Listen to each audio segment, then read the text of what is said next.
our society, Kenya, and Sankara. Let's keep it moving. Yes, Kev. And we're just talking about cannabis and how it plays out when it comes to the theology and the spiritual aspect of Rastafari. Now, moving forward, why did the Rastafari Society of Kenya feel that it was the right time to petition for the spiritual use of cannabis in Kenya? Now, this happened about 2 weeks ago. Mm-hmm. First of all, these conversations with the justice system in Kenya didn't start just 2 weeks ago. It's been happening. Yeah. Certain politicians have actually been also at the forefront of this conversation. For example, I remember even the late Kibra MP. Yeah, he petitioned, I think the Senate. Can't remember really. Maybe you can brush up on my facts. Parliament, why it was Parliament, Yeah, it was Parliament. Why did the society feel like this time around was the right time again to petition for the spiritual use of cannabis in Kenya? Yeah, I just want to brush your facts kidogo, Kev. Yes. And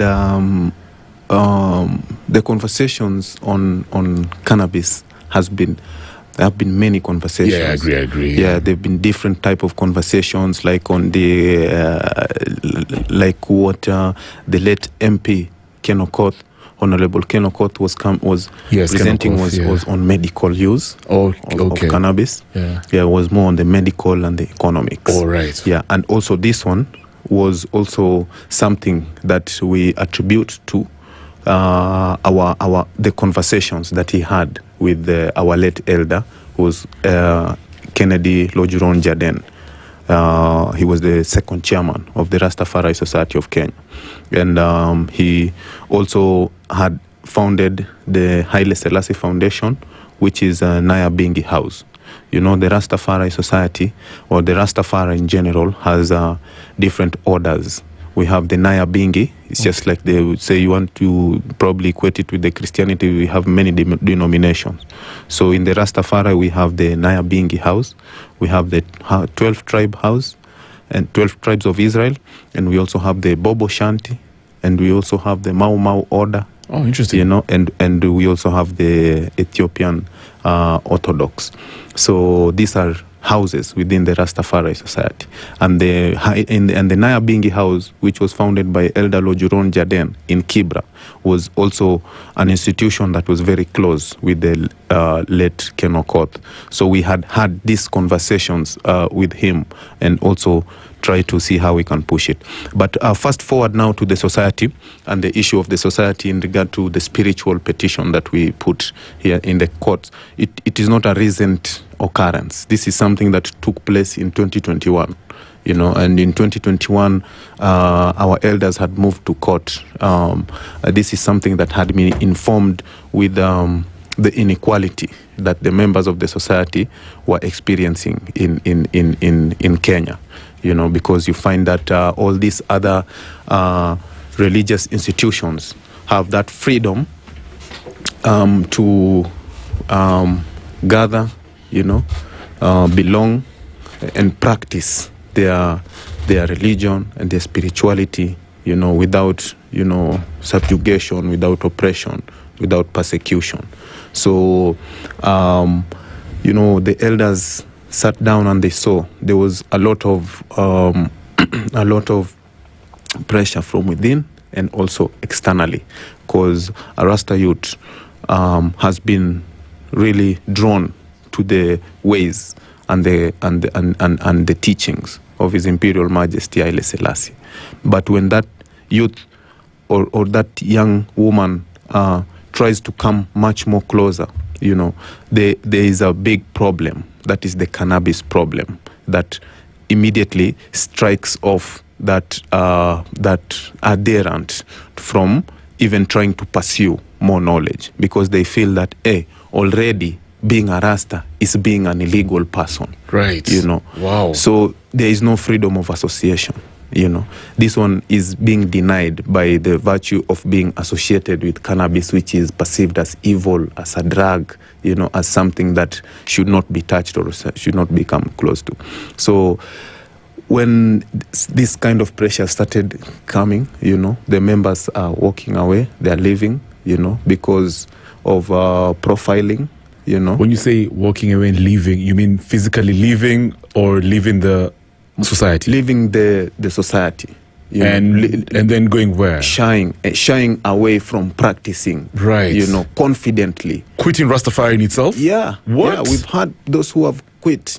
They've been arrested 2-3 times, and they're like, no, I can't do this. I've got a family. I got a family who are depending on me. I only came, to show and to belong to this culture because I feel it is the right thing for me, but it is bringing a lot of stagnation in my life, because I am just from prison there that I've done my time. Damn. So these guys have arrested me again, so some of them, they shaved, and they don't want to be confidently associated with Rastafari, they might, just, do it secretly, but that pride has been taken away. So these are some of the challenges, Kev, that informed our elders. Again, when you look, our elders have been left with great responsibility and even burden to take care of a lot of children whose parents are behind bars for their conviction in Rastafari. Interesting. Yeah, so a mother was taken away from her children just for possession of cannabis. She's a Rasta woman. The children now become our burden as a society, because that's somebody who's strong in the faith. She's behind bars because she believed in Haile Selassie, So it becomes our responsibility as members of the society to make sure that those children do not sleep hungry. Those children get education and health care, So these challenges... Let me ask you something, Sankara. I have to jump in there. Yeah. So when you're saying they're behind bars because of Haile Selassie, because of practicing Rastafari, what exactly do you mean, bro? Are you talking about spiritually or now because probably using cannabis? Yeah, because I thought there's this freedom of practicing whatever religion you believe in. Yeah. So when you are practicing Rastafari, you cannot separate me from cannabis. Okay, that's what you mean. Yeah. Okay. You cannot separate me because probably it's on a Sabbath. I'm under responsibility to take the sacrament to the house, of worship. So I'm arrested. The elders probably had given me that responsibility to take the sacrament from this house, take it to that house, and make sure that by Sabbath, all the houses, there is sacrament that is going to help with the procession, with the prayers, And I'm arrested for that, you see. So that to me, I'm arrested because of practicing my faith, not of any other reason. It is because I'm a Rastaman, and His Majesty Haile Selassie had given me responsibility to make sure that the tabernacles have sacrament for the worship on the sabbatical. But Sankara, let me ask you. Yeah. There are laws that you're a politician. Yeah. There are laws that govern this country. Yeah. Cannabis is illegal. The use of cannabis is illegal. Yes. Why then would you practice, or would you adhere to a religion that actually, lets you use cannabis as a way of worship, or however you want to, describe it? Yet the laws that govern the land clearly stipulate that cannabis is illegal. Yeah. Isn't that a risk you put into your people? So let me tell you, Kev. Or on your people? The culture came before the law. And if it was fair, if the law was really fair, we would have participated, in creating that law. Even our elders, they never participated in even coming up with such kind of a law that criminalizes a sacrament of a whole spirituality, So for us, we are not breaking any law. For us, we feel it's the government that is subjugating us. It's the government that is persecuting us because we've never had a conversation with government.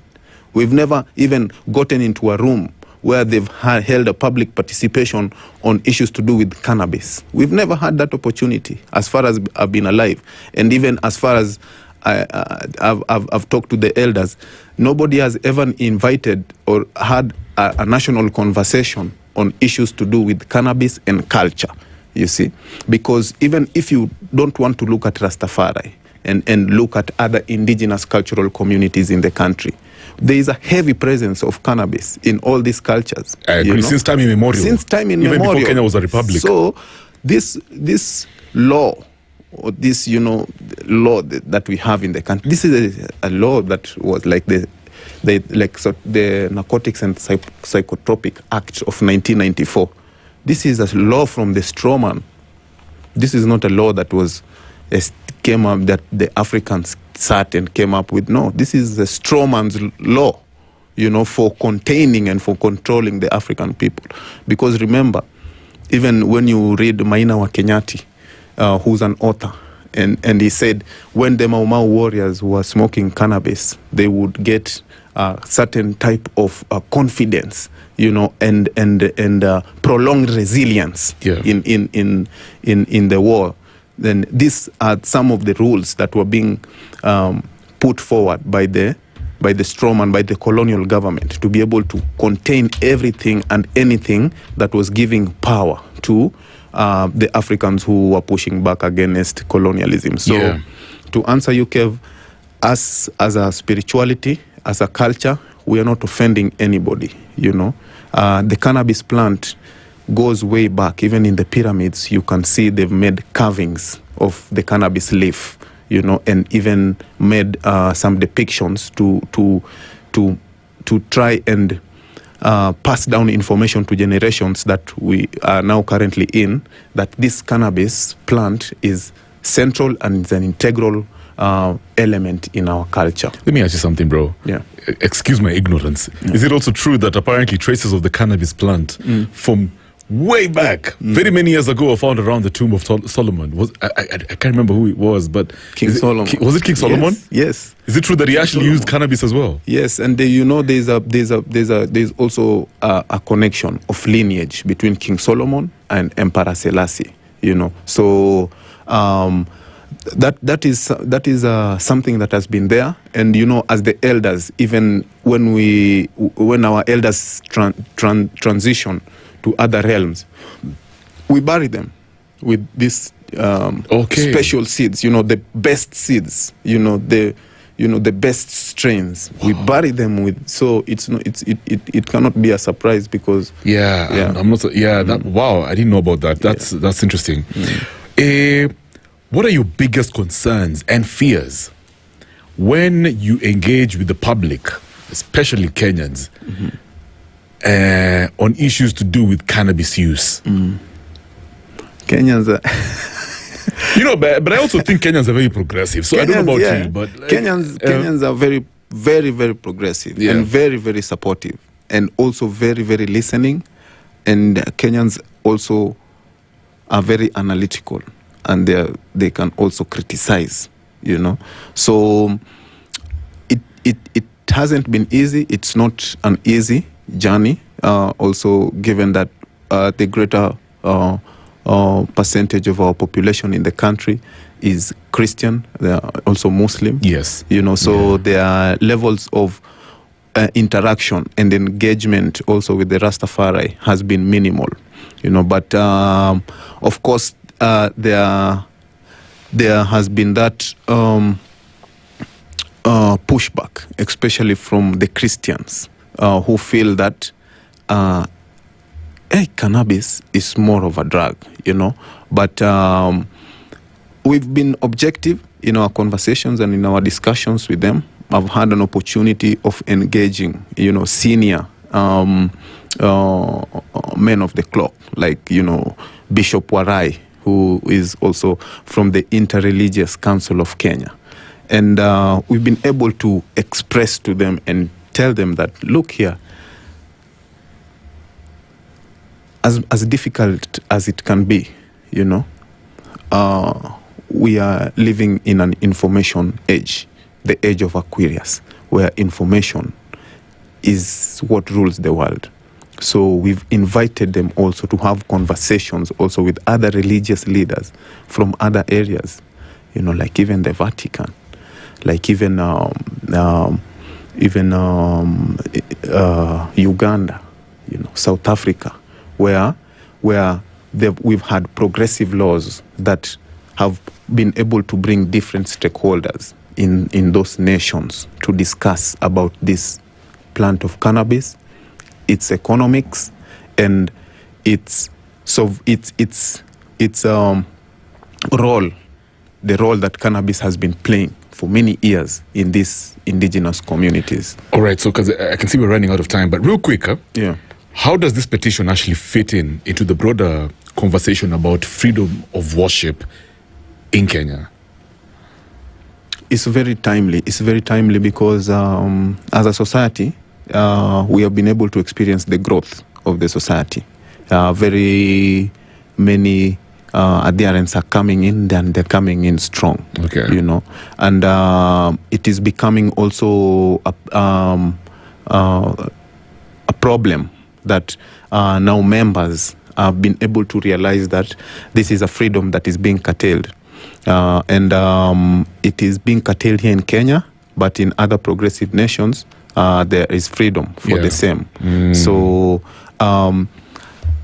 it is a timely conversation, Kev, that also needs more amplification so that the quotas from government and also from other non-government institutions that are feeling it is still a grey area need also to come to the table so that we can have a robust, mature conversation that can also allow the fundamental rights and freedom for spirituality and freedom of worship and also for freedom of belonging.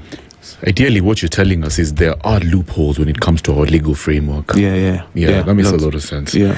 Now, let's talk about you as an individual. Being Rastafari, in your day-to-day life, how does it look like? It's a Monday morning. Yeah. What are we talking about? How do you go about your business, as a Rastafari? Is it different from any other Kenyan, I'm just curious. What are the details like? No, not any different. There's nothing different. There's nothing unique. Nothing different. Okay. Just that probably you just get, lots of greetings, from the community. Yo, Ras. Yeah, Ras. Naji, Ras. The community feels so much, free with you. Being a Rastaman, you are highly approachable to anybody. Yeah. The mad people in the streets, they feel you are the guy who can listen to them. I get that too. You can, you can offer a solution. For real. For also, when you are, most of the time I'm in the corporate setup. Yeah. And I see it a lot. If there is an issue, even in the room, the first, most immediate person that is approachable, Sankara. Ras. They even don't know your name. But why? Could they perceive you to be more neutral and more grounded and more calm? Exactly. What? And they usually say that Rastaman is the true image of the society. Oh, for real? So nice. They feel that you will be able to be more organic, in that issue at that moment. Bro, I love that word, organic. Yeah, man. So that's really what happens here, Yeah.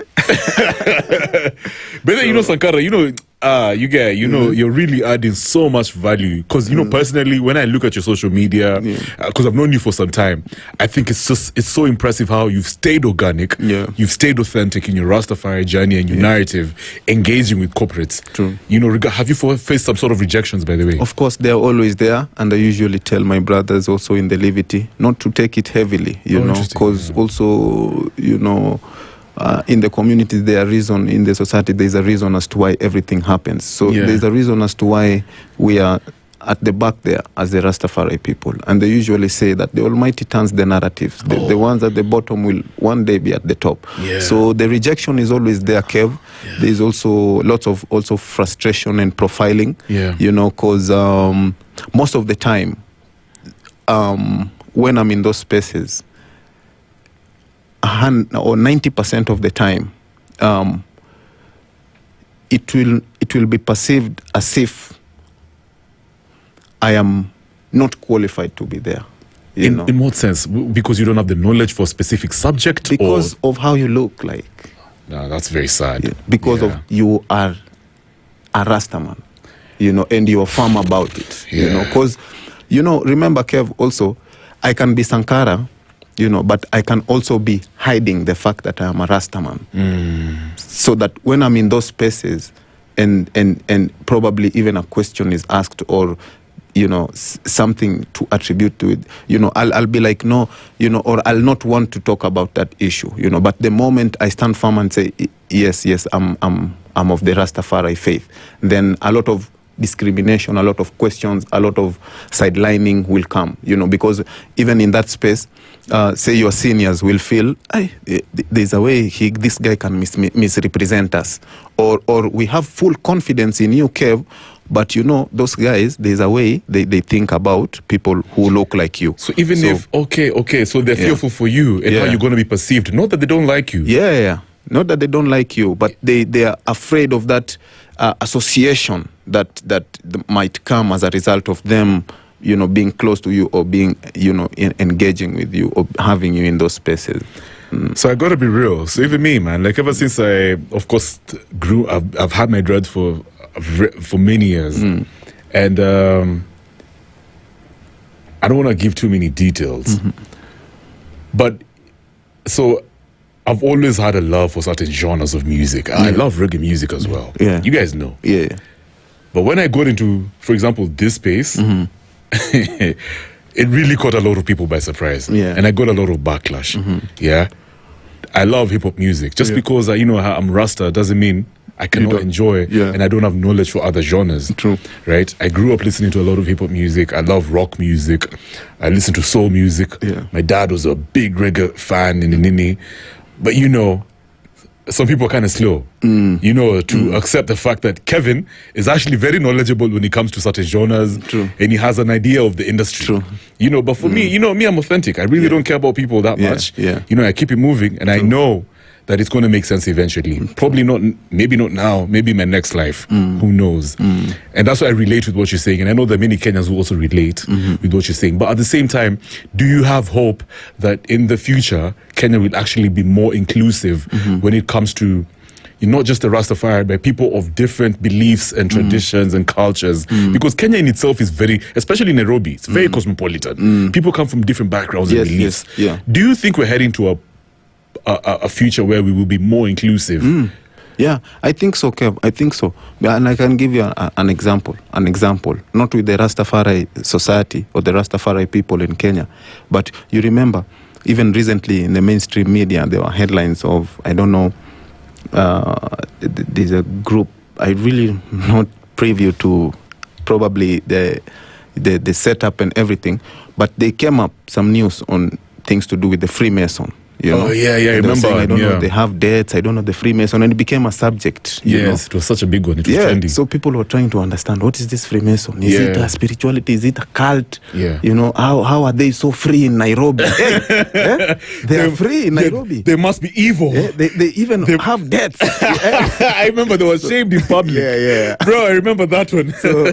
So when I look at it, if the country can have such conversations, then I see we are progressing in the right direction where respect for cultural institutions, for spiritual religious institutions is also taking shape. And also, if I also can give another example of in Ngong, Kajiado County, we have the Ngong, which is in the Kajiado North. They elected a member of County Assembly who's Rasta. Bro, what's my brother's name? He's called Mbiriri Mwaura, Honorable Mbiriri Mwaura. Shout out to Mbiriri. Shout out to Mbiriri Mwaura. Such a fresh guy. And he's very smart. And one of the most progressive leaders in our country. Yeah. We also have Madenge Mukundi, who's an advocate of the High Court, and he also did his pupillage with government. So I'm seeing a situation whereby also through a lot of hard work and determination, we usually say, Kev, in our society, in the Rastafari Society, we usually say and we remind ourselves that what a normal Kenyan can do with his energy, a Rastaman has to put thrice that energy for them to be able also to be seen. That's fascinating. Because there's that deliberate suppression and profiling. So, but like you also said, God loves the underdog. Yeah. So we are seeing a situation whereby we are also learning how to overcome and how to work extra hard to be able also to push for that space in the society whereby in future the Rastaman also can be equal to all these other institutions. Because I believe Kenya it's about the value that you offer to this society. True. You know, to the markets. Yeah. It shouldn't be about how you look. To nation building. Yeah, to nation building. Yeah. It's just purely like conversation should be about value. True. That's it. True. As we wrap up, 2 final questions, my brother, because I know you're running out of time, just like I am as well. Yeah. If this petition is successful, how would the ideal Kenya look like? You know, for our current generation, for future generations, you know, how would communities look like if at all this petition turns out to be successful? What do you envision happening in society? I envision, first and foremost, if the petition is successful, I envision a just society whereby nobody will be denied an opportunity because of his belief in a certain setup. You know, that one, first and foremost, will be scraped away. So I, as Sankara, would not be put out because I'm Rasta, you know.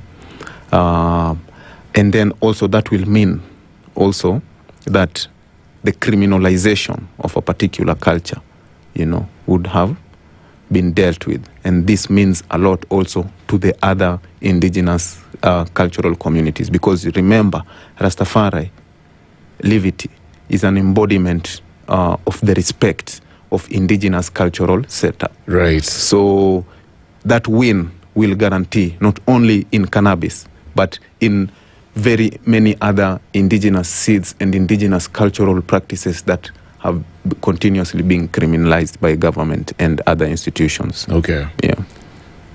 That's amazing. Yeah.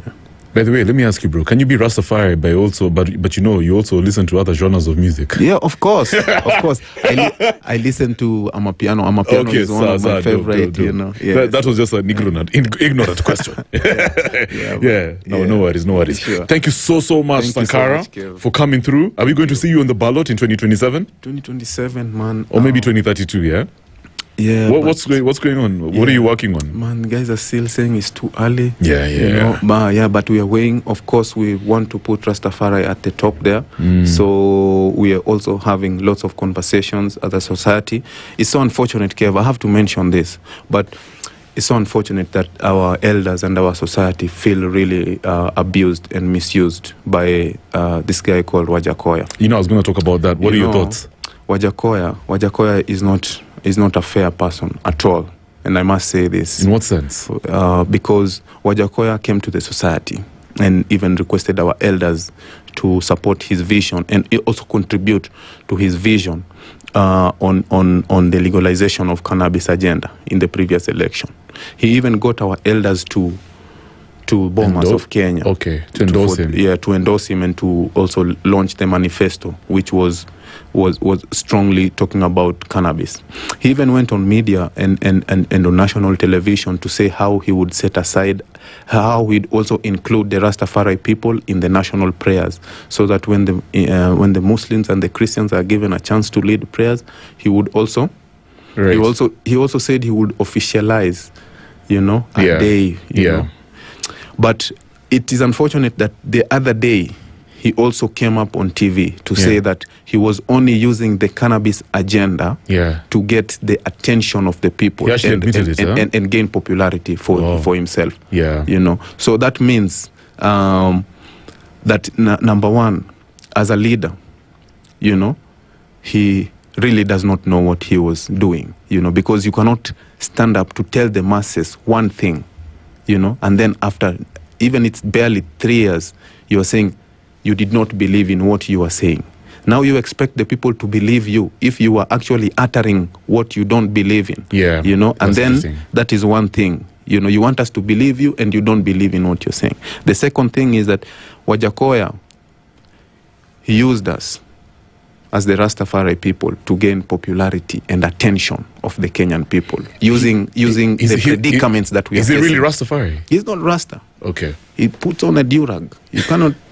I'm not... It would only be fair if he was here to respond to your allegations. It's okay. What I'm trying to vent out and express is our disappointment as a community, as a society, because he came out clear to say that he was using that agenda, an agenda that is something that is a struggle in our society, in our people. It's, people are in jail, people get arrested, our places of worship are broken into the way people want.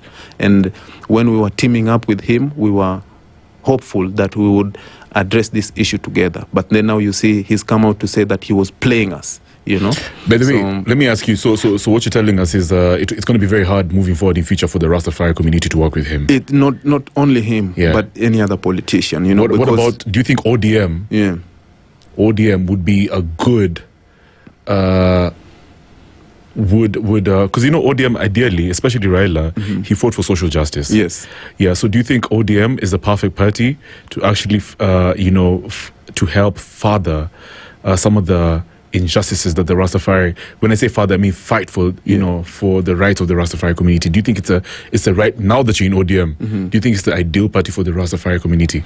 We are really pushing those conversations. And also previously, our elders have tried to present this issue to also different political parties. Okay, not just ODM. Not just ODM. We tried with the UDA. Our elder, before he died, he had several meetings with Hassan Omar, the Secretary General for the UDA party. And also, prior to even meeting Wajakoya, our elders had also had several meetings at Chungwa House. Yeah. Even at one instant, they were even able to meet Winnie Odinga, who's... Oh, interesting. And they also talked about these issues. So, as a society, we came to see that we are really not wanting to go the political side, because there's a lot of treachery and, that... using one another just to gain something for personal progression. So we are really relying on the courts. We are vesting all our trust and all our efforts for the judicial system to address it constitutionally, because it's a constitutional matter. Thank you so much, Sankara. I have to cut you short because we're running out of time. Thank you so much, Kev, for the opportunity. It's been such an awesome conversation. So for folks who want to partner with you or further this conversation, how can they reach out to you? Yes, so Sankara Nyagaya on all social platforms, on X, on Instagram, on Facebook. Sankara Nyagaya is my name. I'm an environmentalist. I do climate impact assessment for hospitals and other institutions. And I'm also a human rights defender. So let's keep in touch. Let's build our nation, Kenya, together. Good stuff. Thanks a lot once again. Asante sana. Asante sana. Shannon, let the music play. It's 24 minutes after 9. We're coming back with more conversations and, of course, also music. This is After Hours on Spice. And also, that's the hashtag across the platforms. I'm Kev Matara at Kev Matara. Good evening. SpiceFM. Nyeri.